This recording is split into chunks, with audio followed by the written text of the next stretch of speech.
Hello student, आज हम लोग का टॉपिक है annual value of house property.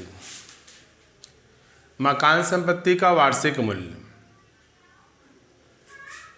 Income from house property का पार्ट 2 का ये वीडियो है।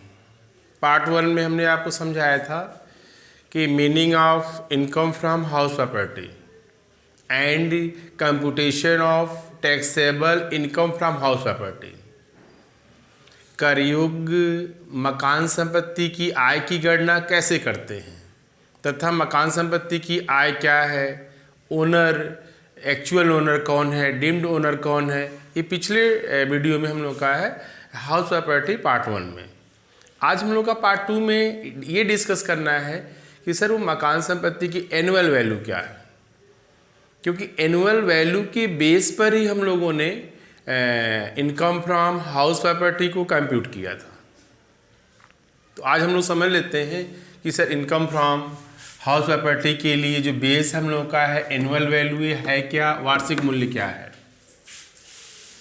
तो मकान संपत्ति के वार्षिक मूल्य का आशय का मतलब ये है कि यदि कोई मकान है, उस मकान का एक फाइनेंस ईयर, एक वित्तीय वर्ष में क्या उसका रेंटल वैल्यू, उसका किराया योग्य मूल्य क्या हो सकता है, उस मूल्य को हम लोग क्या बोलते हैं, वार्षिक मूल्य, annual value of house property.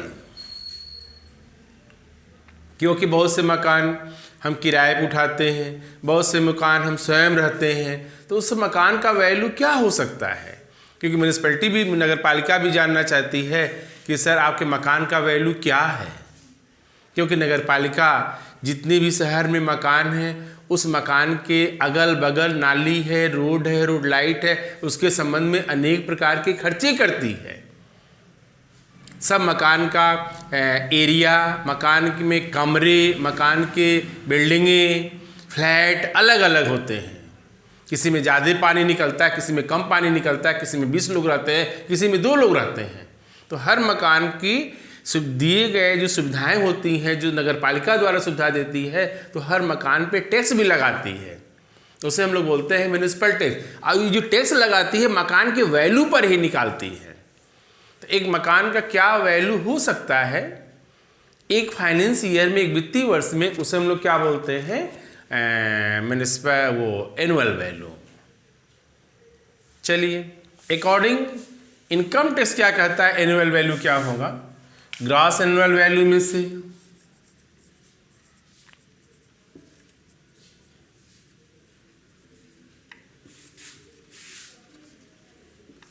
Less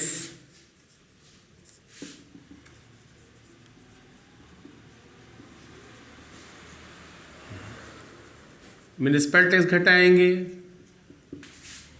तो जो वैल्यू बचती है इसे हम लोग क्या बोलते हैं, एनुअल वैल्यू। कैसे हम लोग का ग्रॉस प्रॉफिट, नेट प्रॉफिट था, ग्रॉस प्रॉफिट में से कुछ खर्चे और घटाया तो क्या निकल के आया सर, वो नेट प्रॉफिट। इसी तरह पहले हम लोग क्या निकालते हैं, ग्रॉस एनुअल वैल्यू, वही एनुअल वैल्यू है जो अभी आपको डिफाइन किया है, लेकिन थोड़ा ग्रॉस है, मीन्स अभी म्यूनिसिपल टैक्स घटा नहीं है। म्यूनिसिपल टैक्स घटा देंगे उस वैल्यू में से, तो क्या निकल के आएगा हम लोग का annual value according income tax. Income tax ये कहता है कि सर ग्रॉस एनुअल वैल्यू में से जो म्युनिसिपल टैक्स पेमेंट किया गया है नगर पालिका को, तो उसको माइनस रिड्यूस करने के बाद जो वैल्यू बचेगी वही हमारा क्या कहलाएगा, एनुअल वैल्यू। अब समझते हैं हम लोग हैं कि सर ये ग्रॉस एनुअल वैल्यू क्या है, ये कैसे डिफाइन होता है।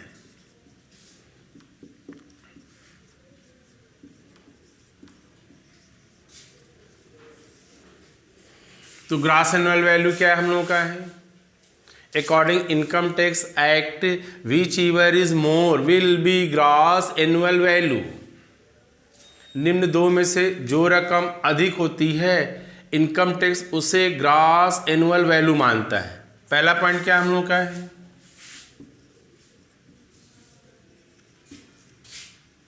एक्चुअल रेंट, वास्तविक किराया। वास्तविक किराया क्या है, जो हमको किराएदार से किराए के रूप मकान की जो किराया मिलता है उसे हम लोग क्या बोलते हैं, वास्तविक किराया, एक्चुअल रेंट। मतलब टेनेंट द्वारा ओनर को जो रेंट पेमेंट किया जाता है उसे क्या कहेंगे हम लोग, एक्चुअल रेंट। अब इसमें कुछ प्रोविज़न भी किए गए हैं।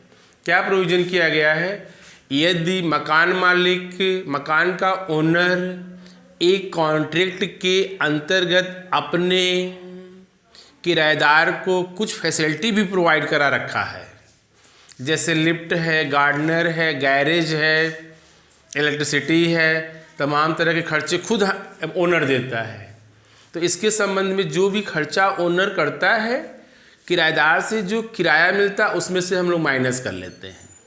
मतलब मकान मालिक द्वारा किराएदार के संबंध में यदि कोई एक्सपेंसेस इनकर्ड है, कोई खर्चे किए जा रहे हैं, तो ऐसे खर्चों को प्राप्त किराए में से माइनस कर लेते हैं।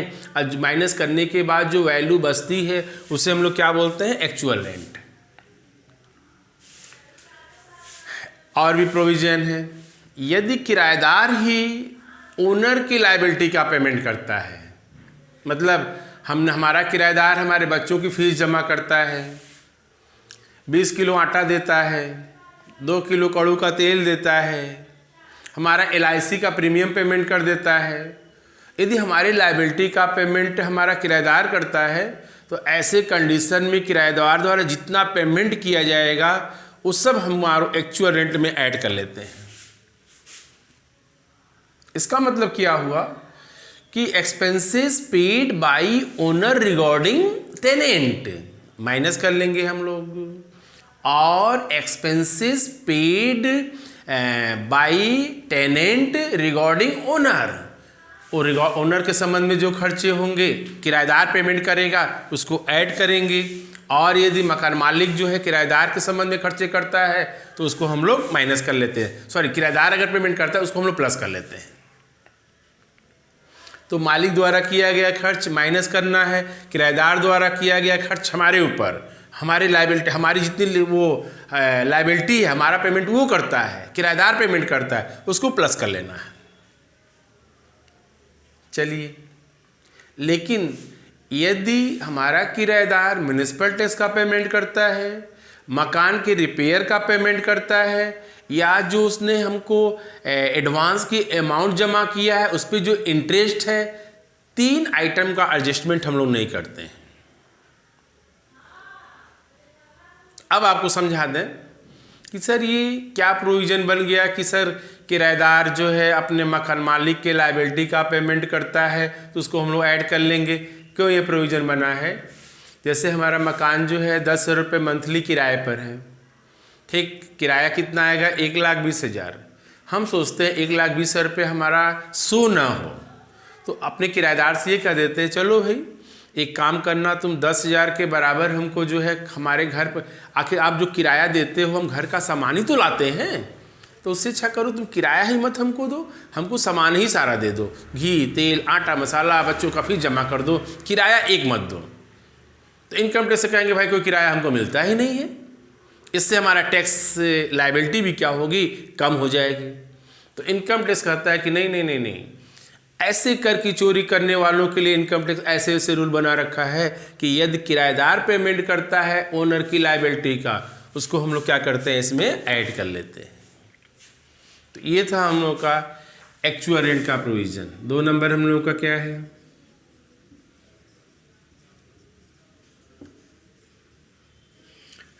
संभावित किराया, एक्सपेक्टेड रेंट। संभावित किराया क्या है? जो आपने मकान किराए पे दिया है उसकी किराए की क्या संभावना हो सकती है, क्या देखने से कुछ पता नहीं चलता ये कितने का रूम होगा, ये कितने की ज़मीन होगी, ये कितने का कपड़ा होगा, देखने से सबको पता चल जाता है कि कितना उसका किराया हो सकता है। उसे हम लोग क्या बोलते हैं, संभावित किराया या एक्सपेक्टेड रेंट। इन दोनों में जो अधिक होगा, which ever is more will be gross annual value. Actual rent, expected rent, जो दोनों में अधिक होगा उसे हम लोग क्या बोलेंगे, ग्रॉस एनुअल वैल्यू। जैसे ये देखिए, एक्चुअल रेंट हम लोगों का है 50,000, एक्सपेक्टेड रेंट हम लोग का है 40,000। तो दोनों में कौन अधिक है? विच ईवर इज मोर? सर 50 से अधिक है, तो ग्रॉस एनुअल वैल्यू कितना होगा हम लोग का यहाँ पे? 50,000। और म्युनिसिपल टैक्स हम लोग का है 4,000 या 5,000 जो भी है, तो 46,000 क्या आएगा हम लोग का? Annual value. इस तरह हम लोग एनुअल वैल्यू कैलकुलेट करते हैं। तो एनुअल वैल्यू कैसे निकालेंगे? तो एनुअल वैल्यू निकालने के लिए सबसे पहले क्या निकालना होगा? Gross annual value. Gross annual value कैसे निकलेगा? Sir which ईवर is more, actual rent and expected rent will be gross annual value. वास्तविक किराया संभावित किराया में जो दोनों में अधिक होगा उसे हम लोग क्या बोलेंगे? सकल वार्षिक मूल्य। क्या इसका हिंदी में है? सकल वार्षिक मूल्य। चलिए अब आते हैं हम लोग हैं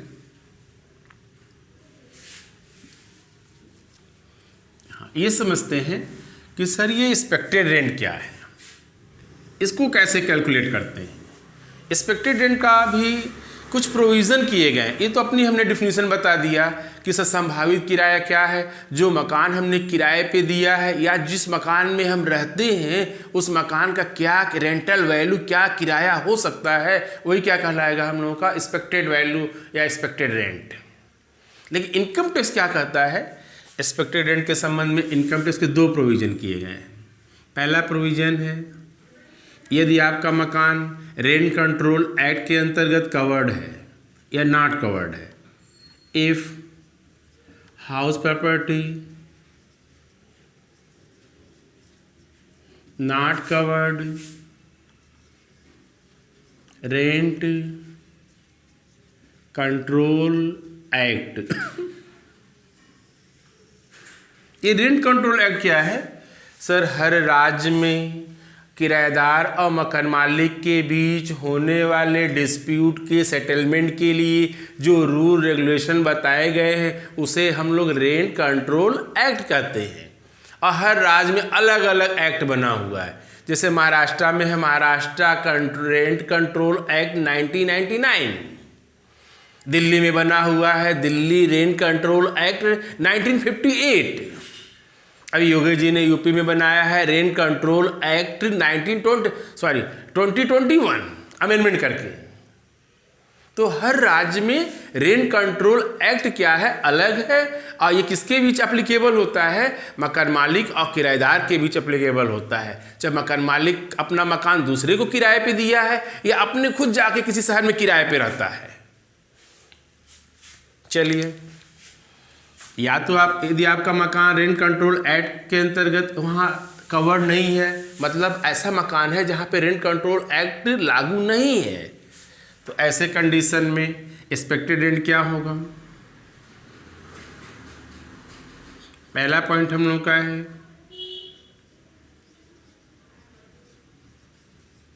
फेयर वैल्यू। दूसरा पॉइंट क्या हम लोग का है? Municipal value. इन दोनों में जो अधिक होगा, whichever is more, A and B will be. इस ग्राफ को अच्छे से समझिए। फेयर वैल्यू और म्युनिसिपल वैल्यू जो दोनों में अधिक होगा, मोर, विल बी क्या हो जाएगा हम लोग का? एक्सपेक्टेड। ये तो क्लियर है, किराएदार से जो गिन के मिलेगा, क्या प्लस करना है क्या माइनस करना है डिस्कस हो चुका है।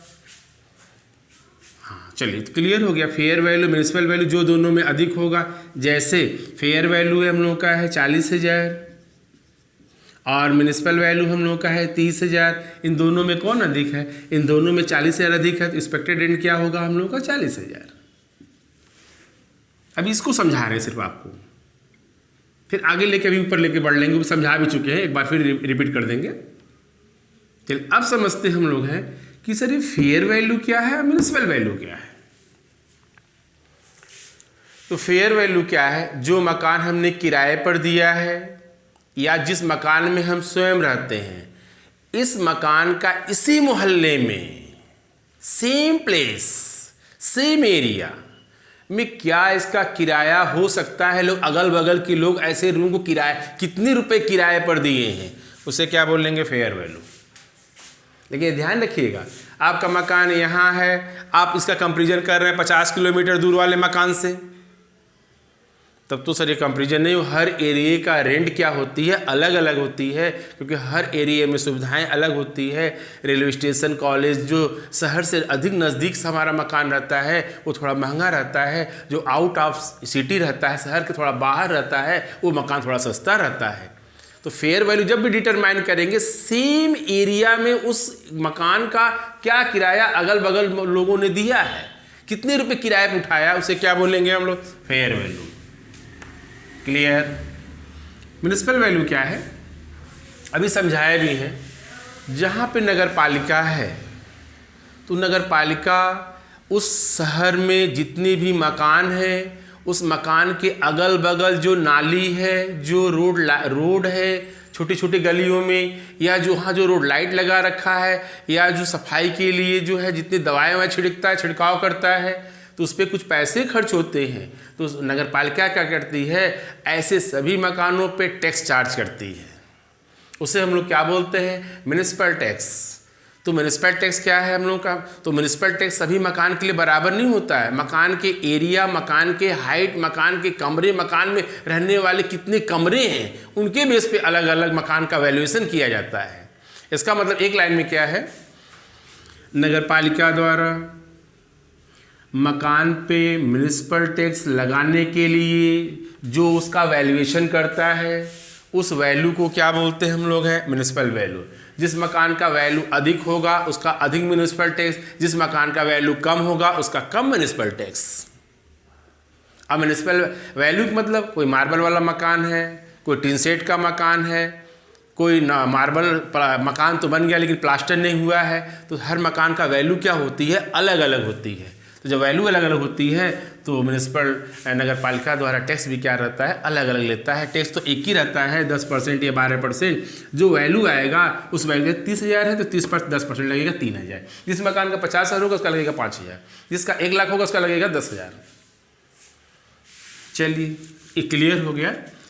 फेयर वैल्यू क्या है, म्युनिसिपल वैल्यू क्या है। फेयर वैल्यू सेम प्लेस पर क्या किराया है, फेयर वैल्यू। और म्युनिसिपल वैल्यू क्या है, म्युनिसिपैलिटी द्वारा मकान की टैक्स के व्यू से जो वैल्यू डिसाइड करता है वो क्या हम लोग का, म्युनिसिपल वैल्यू। इन दोनों में जो अधिक होगा उसे क्या बोलेंगे, संभावित किराया, एक्सपेक्टेड रेंट। ये वो प्रोविज़न समझाया है जहाँ पे हमारा रेंट कंट्रोल एक्ट लागू नहीं है। चलिए अब B number,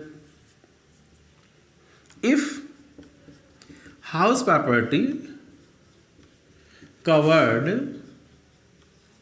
under rent control act. चलिए यदि मकान आपका किराया नियंत्रण अधिनियम के अंतर्गत आता है, तो किराया नियंत्रण अधिनियम एप्लीकेबल है, रेंट कंट्रोल एक्ट ये भी बता चुके हैं।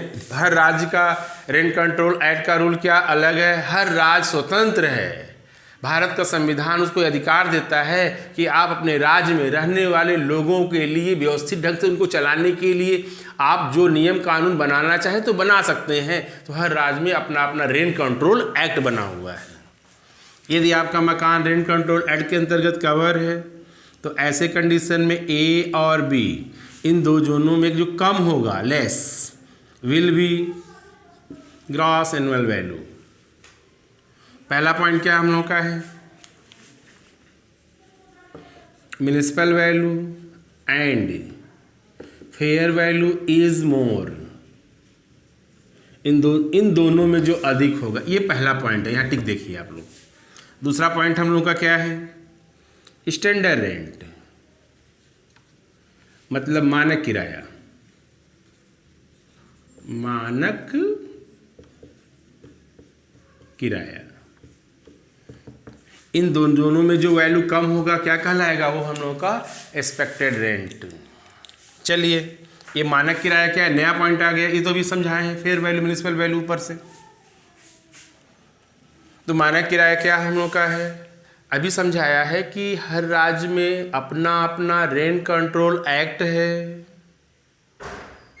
तो हर राज्य अपने अपने एरिया में मकान का जो किराया डिसाइड किया है उसे हम लोग क्या कहते हैं, स्टैंडर्ड रेंट, मानक किराया। ठीक। तो इस तरह यदि आपका मकान, तो एक मिनट, एक्सपेक्टेड रेंट का वैल्यूएशन, इसकी वैल्यू हम लोग या तो पहले सिचुएशन से निकालेंगे, या तो आपका मकान यहाँ होगा या तो यहाँ होगा, दोनों जगह नहीं हो सकता है, या दो मकान है तो हो सकता है एक मकान उधर एक मकान इधर। लेकिन यदि एक ही मकान है तो सर या तो आप यहाँ रहेंगे या तो आपका मकान इस एरिया में होगा। यदि इस एरिया में, इस एरिया मतलब ऐसी जगह पे है जहाँ पे रेंट कंट्रोल एक्ट कवर नहीं है, तो ऐसे कंडीशन में fair value, municipal value, whichever is more will be expected value. इन दोनों में अधिक होगा वही क्या कहलाएगा, हम लोग का संभावित किराया। और यदि आपका मकान क्या पे है, रेंट कंट्रोल एक्ट के अंतर्गत कवर्ड है, तो which ever is less will be expected value. Municipal value and fair value जो दोनों में अधिक होगा, दूसरा क्या हम लोग का स्टैंडर्ड रेंट। अब आते हैं थोड़ा इसको प्रैक्टिकल से थोड़ा और क्लियर करते हैं हम लोग हैं। चलिए, ये तो अगर इसको हम लोग 60,000 कर दें या इसको 60,000, तो पहले इन दोनों में क्लियर कर लो। एक्चुअल रेंट एक्सपेक्टेड रेंट 40,000 है, तो जी भी क्या हो जाएगा हम लोग का 60,000। इधर तो क्लियर हो गया। अब नीचे आप क्लियर करते हैं कि एक्सपेक्टेड रेंट कैसे निकलेगा, या तो यहाँ से या तो यहाँ से। चलो फॉर एग्जाम्पल, फेयर वैल्यू है 50,000, म्युनिसिपल वैल्यू है हम लोगों का 45,000। बस, तो अगर दो वैल्यू दिया, स्टैंडर्ड रेंट नहीं दिया, इसका मतलब हमारा मकान यहाँ पे है, बढ़ते हम लोग हैं। चलो, फेयर वैल्यू कितना है 50,000, ध्यान से देखिए। म्युनिसिपल वैल्यू कितना है 45,000। दोनों में देखो क्या लिखा है, दोनों में जो अधिक होगा, तो कौन अधिक है 50,000, तो यहाँ हो जाएगा 50,000। अब इन दोनों में जो अधिक है वहाँ लिख दिया। आगे आइए, अगर स्टैंडर्ड रेंट भी दिया है, क्वेश्चन में दिया है 40,000, तब तो सर मकान आपका यहाँ पे है, क्योंकि स्टैंडर्ड रेंट देने का मतलब ही है कि house property covered under rent control act. तब तो इसको छोड़ा जाए, यहाँ पे हम लोग भरते हैं। चलो इसको ध्यान से देखना। म्युनिसिपल वैल्यू कितना है, देखो यहाँ से तो 45,000। फेयर वैल्यू कितना हम लोग का है 50,000। इन दोनों में कौन अधिक है सर, ये 50,000। यहाँ लिखिए आप। स्टैंडर्ड रेंट कितना है 40,000, यहाँ लिखिए। इन दोनों में कौन कम है सर, इन दोनों में 40,000 कम है, तो यहाँ कितना हो जाएगा हम लोग का 40,000। और इन दोनों में जो अधिक है, कौन अधिक है 60,000, क्या कहलाएगा हमारा। तो क्लियर हो गया होगा कि सर ये हम लोगों का ग्रॉस एनुअल वैल्यू या एनुअल वैल्यू कैसे हम लोग कैलकुलेट करते हैं। यदि म्युनिसिपल टैक्स 10% है, हमेशा ध्यान रखना, म्युनिसिपल टैक्स हमेशा ऑन म्युनिसिपल वैल्यू पे ही लगता है, चाहे वह gross annual value, actual rent हो या एक्सपेक्टेड रेंट, इससे मतलब हमको नहीं है। वो अपने रूल के अकॉर्डिंग हो आप लिखेंगे, और उसके बाद म्युनिसिपल वैल्यू किस पे लगेगा, तो म्युनिसिपल वैल्यू कितना है 45,000 है, तो कितना हो जाएगा यहाँ पे 4,500, यानी 55,500 हमारा क्या हो जाएगा सर, वो एनुअल वैल्यू। तो आज हम लोग का ये टॉपिक था कि एनुअल वैल्यू कैसे हम लोग कैलकुलेट करते हैं, और एनुअल वैल्यू के संबंध में इनकम टैक्स में क्या प्रोविज़न किए गए हैं। तो क्या प्रोविज़न है, एक लाइन में देखिए। सबसे पहले ग्रॉस एनुअल वैल्यू में से म्युनिसिपल टैक्स घटाएंगे, एनुअल वैल्यू आएगा। ग्रॉस एनुअल वैल्यू कैसे निकालते हैं हम लोग हैं सर, विच एक्चुअल रेंट, एक्सपेक्टेड रेंट जो दोनों में अधिक होगा। बाय ग्राफ एकदम देखिए, आप ग्राफ को ध्यान से देखेंगे, सारी थ्योरी एकदम क्लियर रहेगी। ग्राफ अपने आप में खुद बोल रहा है, क्या बोल रहा है, विच एवर इज मोर। यहाँ क्या बोल रहा है, विच एवर इज मोर। इधर क्या बोल रहा है, विच एवर इज लेस। हमको बोलने की जरूरत नहीं है, ग्राफ का प्रेजेंटेशन ही ऐसा होना चाहिए। ग्राफ का मतलब ही है कि अपने आप में खुद वो सबको बोल रहे, खुद समझाए वो। चलो, तो एक्चुअल रेंट, एक्सपेक्टेड रेंट जो दोनों में अधिक है। अब यहाँ पे एक्चुअल रेंट तो क्लियर हो गया, जो किराएदार से मिलेगा। एक्सपेक्टेड रेंट क्या है, या तो एक्सपेक्टेड रेंट यहाँ से इधर से कैलकुलेट होगा, या तो इधर से कैलकुलेट होगा। यदि क्वेश्चन में स्टैंडर्ड रेंट भी दिया है तो सर इधर से कैलकुलेट होगा, इस प्रोविजन से जाएगा एक्सपेक्टेड रेंट। यदि म्युनिसिपल रेंट नहीं दिया है तो सर इधर से कवर्ड होगा। तो ये था हम लोगों का एनुअल वैल्यू का प्रोविजन। एनुअल वैल्यू हम लोगों की taxable income from house property के कैलकुलेशन का कंप्यूटेशन का बेस होता है। इसके पिछले वीडियो हमने बताया है, इसी बेस के अकॉर्डिंग हम लोग क्या निकालते हैं, taxable income from house property. आज का वीडियो हम लोग का कंप्लीट है। अगर वीडियो अच्छा लगे तो लाइक ज़रूर कीजिए, सब्सक्राइब कीजिए। Thank you.